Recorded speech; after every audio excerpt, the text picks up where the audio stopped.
రాష్ట్రంలో బ్రిటిష్ ప్రభుత్వం కంటే ఘోరమైన పాలన సాగుతోందని మండిపడ్డారు మాజీ మంత్రి అంబటి రాంబాబు. వైఎస్ జగన్ పర్యటన అడ్డుకోవటానికే పోలీసు వ్యవస్థ ఉందా అని ప్రశ్నించారు. 3000 మందికి నోటీసులు ఇచ్చిన పోలీసులు చాలా మందిని అరెస్ట్ చేశారన్నారు. హెలిప్యాడ్ వద్ద జగన్ను చూసేందుకు వచ్చిన వారిపై లాఠీ చార్జ్ చేయటం దారుణమన్నారు అంబటి.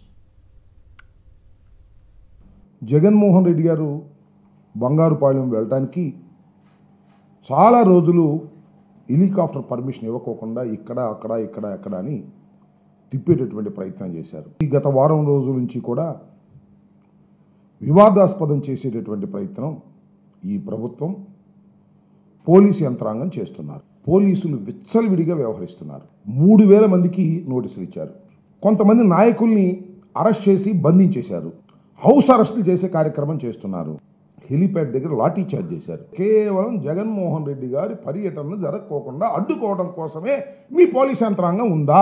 బంగారుపాలెం కానీ ఆ ప్రాంతంలో ఉన్నటువంటి అన్ని గ్రామాల్లోనూ పోలీస్ పికెట్ పెట్టేశారు. ఇంత నిర్బంధం ఎప్పుడైనా చూశారా మీరు? స్వాతంత్ర సమరయోధుల మీద ఏ విధంగా అయితే యుద్ధాన్ని ప్రకటించి బ్రిటిష్ ప్రభుత్వం చేసిందో అంతకన్నా దారుణంగా నేను 89లో రాజకీయాల్లో ప్రవేశించాను. అప్పటి నుంచి ఇప్పటి వరకు కూడా ఇలాంటి దారుణమైనటువంటి పరిస్థితులు రాష్ట్రంలో లేవు.